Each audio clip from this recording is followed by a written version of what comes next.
Mettez-les sur ma casse.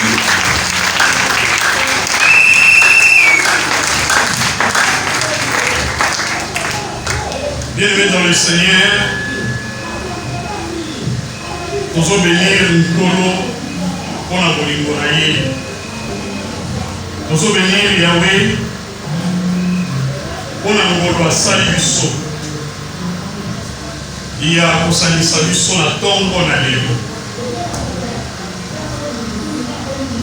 Na l'église d'abord na senga bino que le lenge omoni batie kiti bovandi tika yango ezala kaka bongo ezala observer.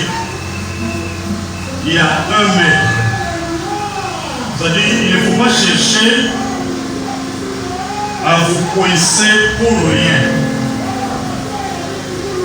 parce que ceux qui ont beaucoup de bataille vous ont la paix moninga. Et dorénavant, vous allez cacaboyer. Le Seigneur respecter la distanciation.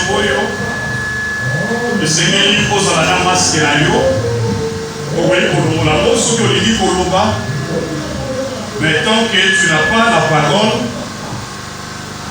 là ta masque à yo, vas au te kaka 1000 francs, 1500 francs. Ma masque béni Pézali. Oh, doté qu'à la $10.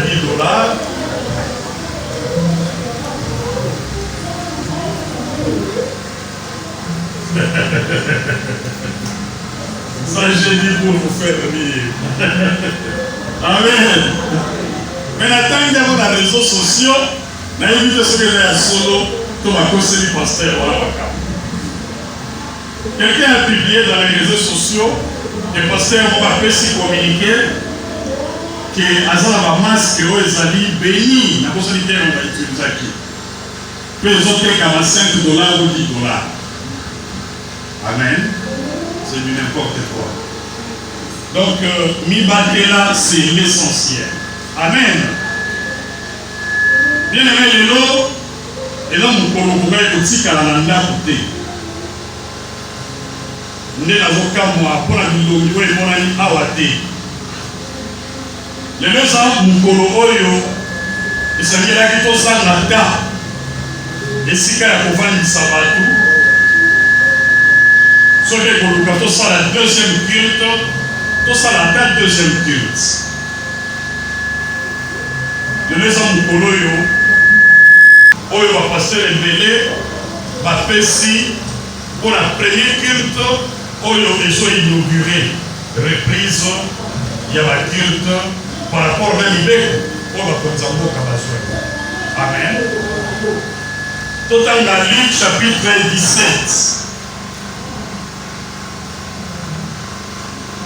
Luc chapitre 17, verset 11.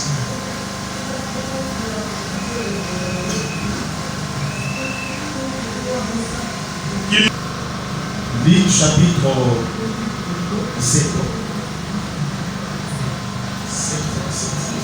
Luc 17, verset 11 à 19. Nous lisons la parole de Dieu au nom de Jésus-Christ. Jésus se renda à Jérusalem, passé entre la Samarie et la Galilée. Comme il entrait dans un village, il était vers à sa rencontre, se tenant à distance. Ils élevèrent la voix et dirent: Jésus, aide-nous. Dès qu'il les suivit, il leur dit: allez vous montrer au sacrificateur.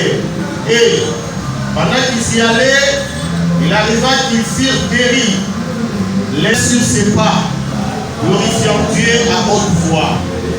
Il tomba sur sa face aux pieds et Jésus lui rendit grâce. C'était un Samaritain. Jésus prenant la parole dit: les 10 n'ont-ils pas été guéris? Et les 9 autres, où sont-ils? Et s'est-il trouvé que cet étranger pour revenir et donner gloire à Dieu? Puis il lui dit: lève-toi, va, ta foi t'a sauvé. Amen. Bien aimé, le texte que nous venons de lire, c'est un texte que nous connaissons très bien. Et peut-être que plusieurs prédicateurs nous ont déjà expliqué ce texte. Mais je voulais que ce matin, ce texte nous serve d'exhortation. Je voudrais tirer quelques paroles d'exhortation et d'édification dans ce texte pour vous aider à bien célébrer le culte de ce matin.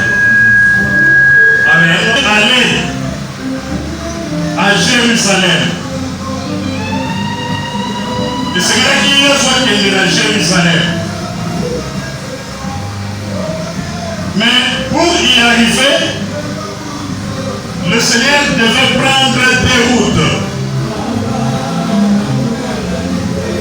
Il devait passer par la Samarie, mais aussi par la Galilée. Amen. Alors, Bible dit que pendant qu'il avançait au Akota dans un village, à Koutanina, Balépré wana bazali zomi, Balépré wana baye liboso na ye, ye bakangi na mongongo makasi,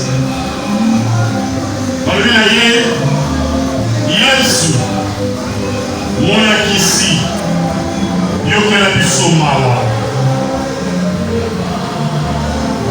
Et ntango amoni bango mpe ayoki koganga na bango, alobi na bango bokende komitalisa epai ya banganga Nzambe. Mais pendant que bazokende bazalaki nano na nzela na bakomaki kutu te epai ya nganga Nzambe, bilobi basutuki ke bazalaki déjà guéri. Bazalaki guéri alors que bazalaki en route vers la rencontre du sacrificateur. Amen. Et tant qu'on a constaté que baza guéri, moko na bango azwi te. Abi ngai fona zonga place touti nakutana na mutu alobaki na biso, allez vous faire voir chez le sacrificateur. Nakutana na ye, napesa ye merci. Il dit que mutu wana azalaki Samaritain, azwi décision azongi akutani na Yesu mpe akwei na se ya makolo na Yesu arendre ye grâce. Ntango Yesu amoni Samaritain wana akwei na se ya makolo na ye mpe arendre ye grâce, Yesu atuni les 10 autres n'ont-ils pas été guéris?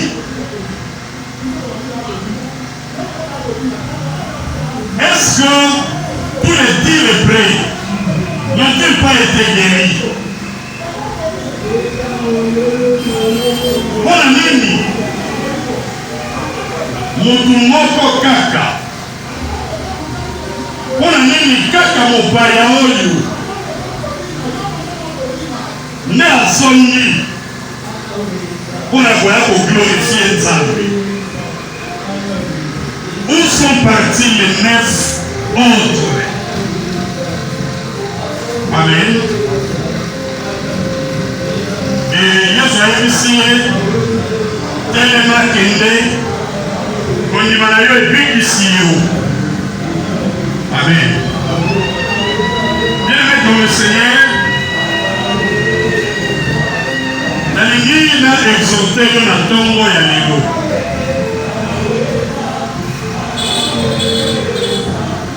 De sorte qu'on se comportait comme ces Samaritains. Il était dans un groupe. Il était dans un groupe de personnes désespérées. Il était dans un groupe de personnes rejetées par la société. Parce que mon père a béni maladie. Dans mon mot ezala na époque ya Bible, ezala na époque na biso, soki otuni hôpital oyo soignaka lèpre. Okomona que dans tous les pays, ce sont des hôpitaux qu'on a construits plus loin, dans le fin fond de la ville. Ce ne sont pas des hôpitaux où les gens peuvent vendre en plein centre-ville ou en pleine cité. Non. Bato babelaka maladi ya mbala, bahôpitaux na bango batongaka ngo na suka mboka. Parce que gouvernement abangaka, ministère de la santé abangaka, et contamination ya lèpre est ravagée toute une ville ou toute une cité. Voilà pourquoi batongango musika. Même si on a une Bible, on comprend que la maladie à Mala, c'était une malédiction. Combien la maladie à Mala, de manière que symboliser l'Ibabé, de manière que symboliser Botutu, de manière que symboliser makambe peine la mabe na nzoto ya mutu. Eza neti lelo soki na libota na bino moto abeli masu, c'est vrai, vous pouvez le faire soigner, mais moko kobenga ye pembeni botuni ye moshe ayebisa biso nani. Est-ce que oza na likambo na mutu? Est-ce que par hasard oza na moninga na yo mwasi te bowela na ye mobali? Est-ce que oyibaka eloko ya mutu te nde aye kobwakela yo maladi oyo ya masu? Eza ndenge moko na maladi ya mpese. Maladi ya mpese soki eye na famille na bino, ça interpelle les gens. Au-delà ya baswe médicaux oyo bozopesa pour ne voir na maladie en PC, mais la famille va aussi l'interroger. C'est parce que c'est une série de maladies dites maudites. Ce ne sont pas des maladies qui peuvent facilement attaquer l'être humain. Ils sont rares les personnes qui ont été attaquées par la lèpre, par toute cette série de maladies, de manière innocente. Bazara, Batu Yamode Wana. Alors, Samaritain Oyo a se retrouvé qui na kati ya équipe ya bato soni oyo bazalaki na maladi ya mbala. Bango nyonso 10 bazalaki rejeté la société. Bango nyonso 10 batia bango pembeni, moto amonaka bango aza te, moto akipaka bango azali te. Mais le jour où ils ont vu Jésus, bango 10 va décider tolanda moto oyo, tobengela ye akoyoka mawa, akobikisa biso. Baye babeleli Yesu, Yesu ayoki bango, mpe Yesu abikisi bango. Amen. Yo allez vous faire voir auprès des sacrificateurs. Vous savez, bien aimé, dans beaucoup de choses, lorsque l'obéissance se mélange avec la foi, le miracle se produit. Amen. Dans la vie chrétienne, le miracle, bien aimé, c'est d'abord la parole de Dieu que tu reçois et la disposition de ton cœur. Là où cette parole va loger, une parole peut sortir de la bouche de l'homme de Dieu. Une parole peut sortir de la bouche du pasteur. Mais cette parole trouve quelle disposition de cœur en vous.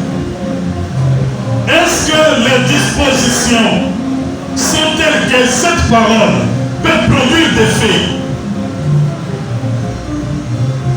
Batebele, basa na ba disposition ya mabe. Batebele, ils s'approchent de Dieu, mais ils n'ont pas de foi. Ils ne sont pas eux-mêmes convaincus qu'en s'approchant de Dieu, nous serons sauvés. Eux-mêmes ne sont pas convaincus. De telles personnes peuvent recevoir la parole de Dieu. Mais la parole de Dieu va trouver en eux des mauvaises dispositions qui ne permettront pas à un miracle de s'opérer. Le miracle ne peut s'opérer que lorsque vous avez un cœur disposé à bien recevoir la parole de Dieu. Que lorsque vous avez un cœur rempli de foi. Voilà pourquoi vous voyez ici ces 10 messieurs qui souffraient de la lèpre. Dans la vie, ils ont obéi et ils ont manifesté leur foi.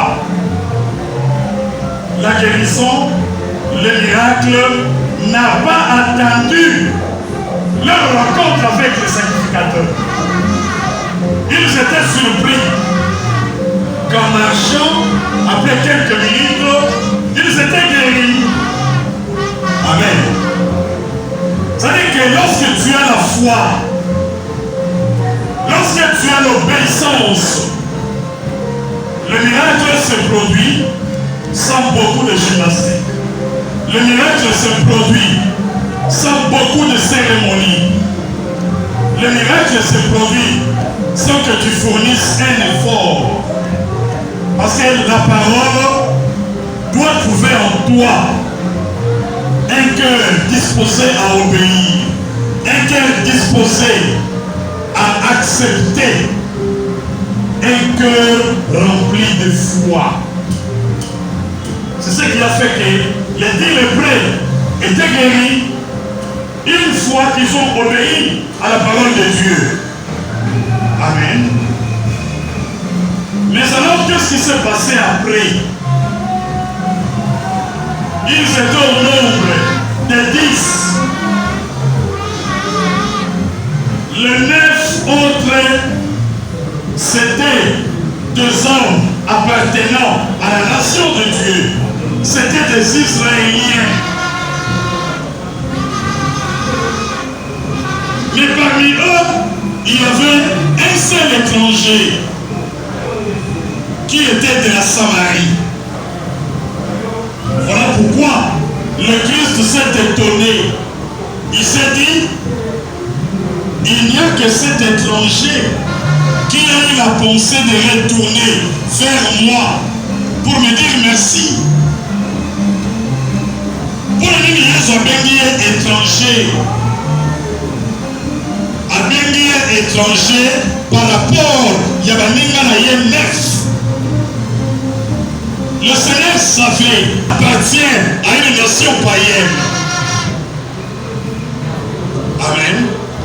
Avec Moutoyo, Azam Moutoyo Bota, Yabapagan, mais bato ya libota na ngai babiki bazwilikanisi te bazonga mpona koya kokumbamela nzambe bobele mopaya oyo nde azwilikanisi azongi mpe aye kokumbamela ngai. Amen. Amen. Maintenant, je peux me demander où sont passés d'autres frères et sœurs avec qui nous nous réunissons généralement à cet endroit.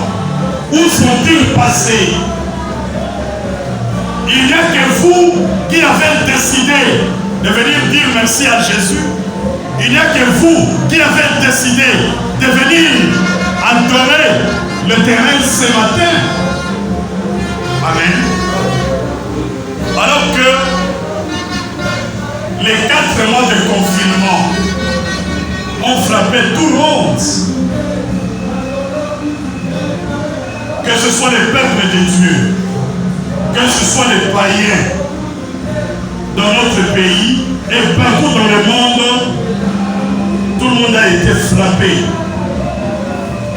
par des mesures gouvernementales qui ont imposé des restrictions dans la vie privée de Bissau et imposé des restrictions même dans la vie publique.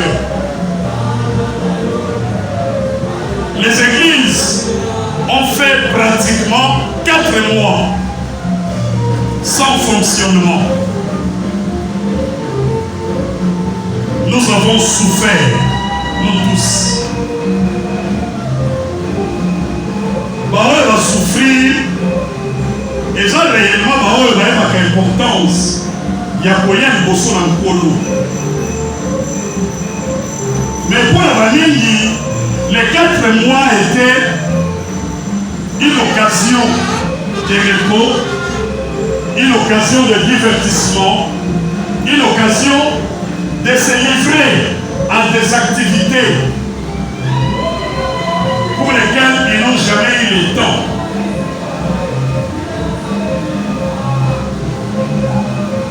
Et belé, comme on a dit Bansala, le courant est macambo. Et belé, comme on a dit ici, pour la macambo. Mais la Soukarango, l'Éternel a démontré que nous sommes un peuple qui le tient entre ses mains. Amen. L'Éternel a démontré que nous sommes un peuple. Oh, il y a ce battre là, dans ma boucle. Vous savez, au début, nous avons un somme à casser à la Dieu. Nous avons un la poutane là-bas, même dans le bureau. Ce qu'on a eu qui montre à table, mais si sur le rabais à mon nom, na bangi. Ce qu'on a construit peut mettre un aïe na bangi. Ce qui n'a pas eu à moi, à la gorge na bangi. Avant de commencer à faire bangi déjà. Quand j'ai la maman à ti na moto, ti à rouge. Bon, ça déjà dans ma citron. Et na manière que son Artemisia na autant mon moulangi na thermos de voiture pour la melaka à chaque 30 minutes à son melaka. Nous avons la vie mais finalement pour les embrouilles nous bateau à cause de la autorité. Bando on va la malade na bakuna. Et on soit prêt pour quitter. Amen. Amen. Et bisoyeyo tous vivants. Non seulement tous vivants, nous sommes. C'est-à-dire que les lois des gens colo, on a tête. Il y a des gens colo, il y a des fois camisa. Offrande nous sommes cité pendant les 4 mois. Hein? Nous sommes passés de Fingami, la Facebook. Oui, maintenant, quand on a la plage, nous sommes la dernière. Na binzambe bapasteur basala bato nini bato bakomi babi bapasteur basuki offrande eza te, dîme eza te.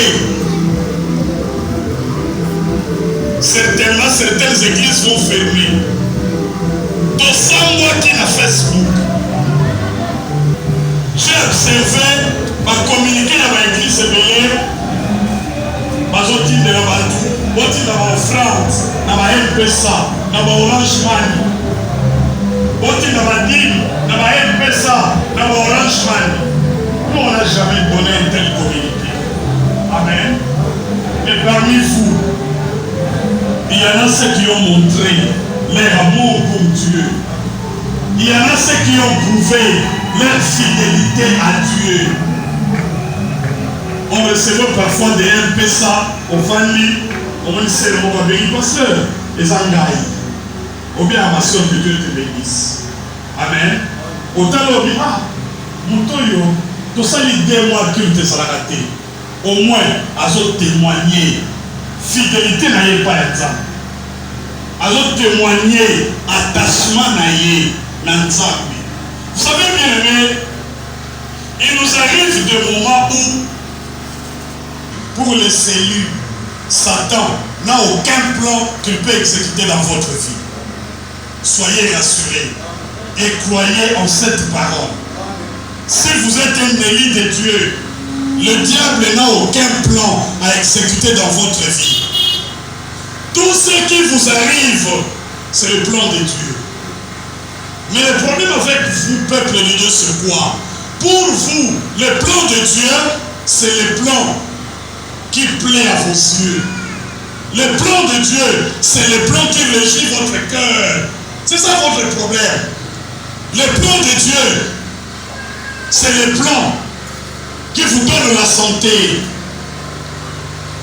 Lorsqu'il y a des situations qui vous plongent dans une période de sécheresse, vous manquez à manger, vous manquez de quoi vous vêtir, vous dites ça, ce n'est pas Dieu. Lorsqu'il y a des maladies, lorsqu'il y a des situations difficiles dans nos vies, vite, d'emblée, vous dites que ça, ce n'est pas Dieu. Et qui vous a dit que forcément, c'est le diable? Bien aimé, tout ce qui arrive dans notre vie, c'est la volonté de Dieu. Si vraiment vous êtes un élu, et pendant ce temps, Dieu est en train de voir qu'ils sont fidèles à ma parole. Banenyo bapesaka offrande seulement parce qu'ils sont convoqués dans un culte. Banenyo bapesaka dîme parce que seulement ils sont convoqués dans un culte. Qui peuvent rester fidèles, même s'il n'y a pas de culte pendant 1 mois, même s'il n'y a pas de culte pendant 4 mois, qui peuvent rester fidèles. Lélo, il y a qu'une action de grâce. À partir il y a $10, Tilipolo. C'est rien. Ma soeur, mon frère, c'est rien par rapport aux difficultés que tu viens de connaître. C'est rien par rapport à la délivrance que Dieu a accordée à toi et à toute ta famille. C'est rien. Les jours, tu pouvais de toi-même faire une sommation. C'est pas une sommation, mais décider d'un montant forfaitaire. Et tu dis, ça c'est l'offrande que je vais donner à la maison de mon Dieu ce matin. Parce que j'ai fait 4 mois, je n'offre plus à l'Éternel. Tu n'as même pas besoin qu'on te dise amener $10, amener 20 000 francs, amener 10 000 francs. Tu n'as même pas besoin de ça. Amen. La Bible nous dit dans Amos 3, il nous dit, est-ce qu'on peut sonner de la trompette? C'est Amos 3, 1, puis vous descendez. Est-ce qu'on peut sonner de la trompette dans une ville si le peuple n'est pas dans l'épouvante? C'est-à-dire qu'on ne peut sonner la trompette que lorsque le peuple est dans les pleurs. Lorsqu'il y a un scandale, on sonne de la trompette. Amen. Le prophète continue, il dit, arrive-t-il un malheur dans le pays sans que l'Éternel en soit l'auteur? Est-ce que Mabé et Bogi Pekoya na Mboka soki Nzambe ne atindi mabe wana te? Il répond lui-même, il dit, Dieu ne fait rien sans avoir révélé son secret à ses serviteurs, les prophètes. Amen. Amen. C'est-à-dire que ce soit les malheurs, que ce soit les bonheurs, lorsque nous sommes concernés, dites-vous que Dieu l'a voulu ainsi. Dites-vous que le malheur ne peut pas s'abattre dans ma famille. Le malheur ne peut pas s'abattre dans mon église. Le malheur ne peut pas s'abattre dans mon pays si l'Éternel n'est pas l'auteur. Dieu est l'auteur de tout ce qui nous arrive. Et l'objectif est de voir quelle sera votre attitude pendant toute la période de souffrance. Est-ce que vous resterez fidèle ou bien vous allez renier son nom? C'est ce que Dieu cherche à voir dans nos vies.